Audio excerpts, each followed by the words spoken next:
नमस्कार। कभी आपने किसी बहती हुई नदी को देखा है?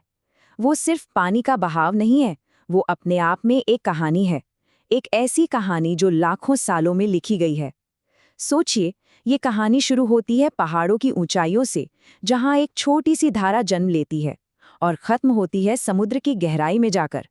और अपने इस लंबे सफर में ये नदी पहाड़ों को काटती है, बड़े बड़े मैदान बनाती है और सच पूछिए तो पूरी जमीन का चेहरा ही बदल देती है।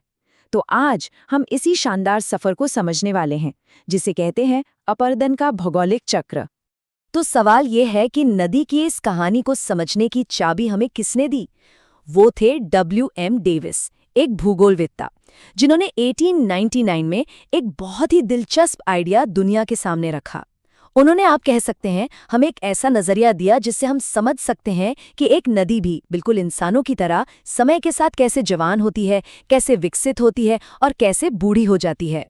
तो डेविस ने क्या किया? उन्होंने इस पूरे साइकिल को बिल्कुल इंसानों की जिंदगी की तरह कुछ स्टेजेस में बांट दिया। पहली है युवावस्था, जब नदी में पूरा जोश होता है, वो पहाड़ों को तेजी से नीचे की तरफ काटती है और गहरी वी शेप की घाटियां बना देती है। फिर आती है प्रौढ़ावस्था, जहां उसका बहाव थोड़ा धीमा हो जाता है और वो मैदानों में फैलकर बहने लगती है। और आखिर में है वृद्धावस्था, जब नदी बिल्कुल थक सी जाती है और अपने पीछे एक लगभग सपाट मैदान छोड़ जाती है, जिसे पेनी प्लेन कहते हैं। ये समझिए कि ये प्रकृति का आखिरी कैनवस है। अब एक सवाल दिमाग में आता है, क्या असल दुनिया में नदी की कहानी इतनी सीधी सादी होती है? तो जवाब है, अक्सर नहीं।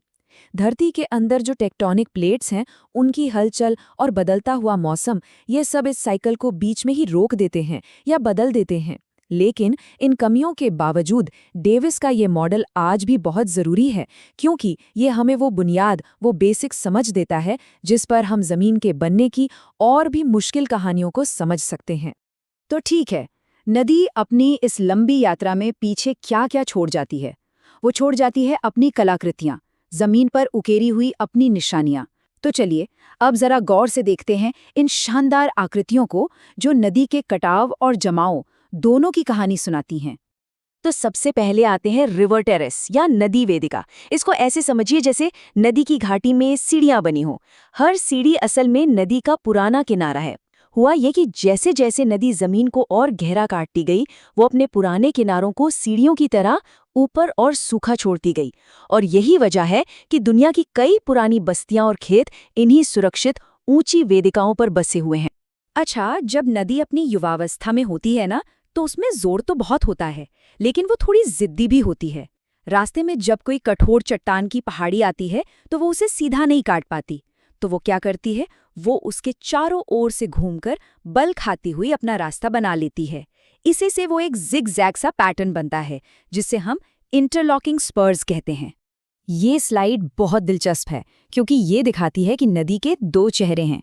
एक तरफ वो एक विध्वंसक है, जो पहाड़ों को काटकर गहरी वी शेप की घाटियां और कैनियन बनाती है।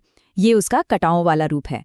तो वहीं दूसरी तरफ वही नदी अपनी यात्रा के अंत में लाई हुई मिट्टी को जमा करके उपजाऊ डेल्टा और बाढ़ के मैदान बनाती है। ये उसका बनाने वाला, एक कलाकार वाला रूप है। मतलब एक ही शक्ति, दो बिल्कुल अलग अलग काम। ठीक है, अब आते हैं कुछ मज़ेदार फैक्ट्स पर। ये वो रिकॉर्ड्स हैं जो दुनिया भर की नदियों ने बनाए हैं।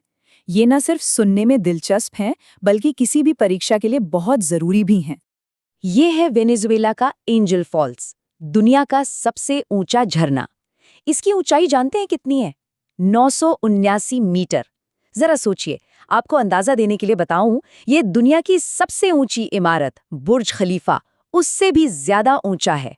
और देखिए, भारत और बांग्लादेश में फैला हुआ सुंदरबन दुनिया का सबसे बड़ा डेल्टा है।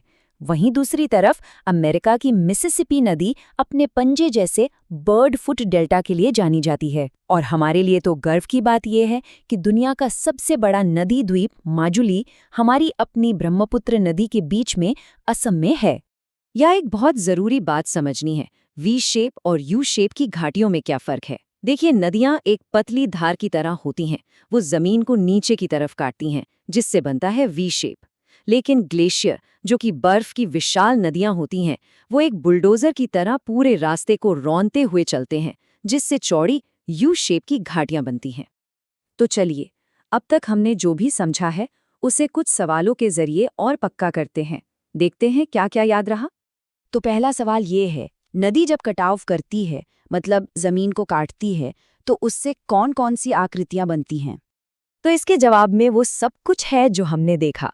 पहाड़ों को चीरती हुई वी आकार की घाटियां, उनसे भी गहरे गॉर्ज और कैनियन, झरने, और हाँ, वो नदी के तल में बने छोटे छोटे गोल गड्ढे भी, जिन्हें पॉटहोल्स कहते हैं।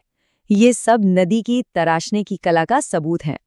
अगला सवाल, एक नदी, वो घुमावदार एस आकार के मोड़ जिन्हें हम मियांडर कहते हैं, और उनके पास बनी वो घोड़े की नाल जैसी झीलें, ऑक्सबो लेक्स, कैसे बनाती है? अच्छा, इसका जवाब एक धीरे धीरे चलने वाले प्रोसेस में छिपा है। देखिए, होता क्या है कि नदी पहले एस शेप में मुड़ना शुरू करती है। वक्त के साथ ये मोड़ और भी ज्यादा घुमावदार होते जाते हैं, जब तक कि मोड़ की गर्दन बहुत पतली न हो जाए। फिर एक दिन जब बाढ़ आती है तो नदी को एक शॉर्टकट मिल जाता है और वो सीधा बहने लगती है। जो पुराना घुमावदार रास्ता था वो पीछे छूट जाता है और एक सुंदर घोड़े की नाल जैसी ऑक्सबो झील बन जाती है। ये नदी के पुराने रास्ते का एक खूबसूरत जीवाश्म है। एक क्लासिक सवाल जो हमेशा पूछा जाता है, वी आकार और यू आकार की घाटियों में आखिर फर्क क्या है? सारा खेल इस बात का है कि इन्हें बना कौन रहा है। नदी एक नुकीले औजार की तरह काम करती है। वो जमीन को सीधा नीचे की तरफ काटती है, जिससे एक गहरा वी शेप बनता है। वहीं दूसरी तरफ ग्लेशियर एक बहुत बड़े बुलडोजर जैसा होता है।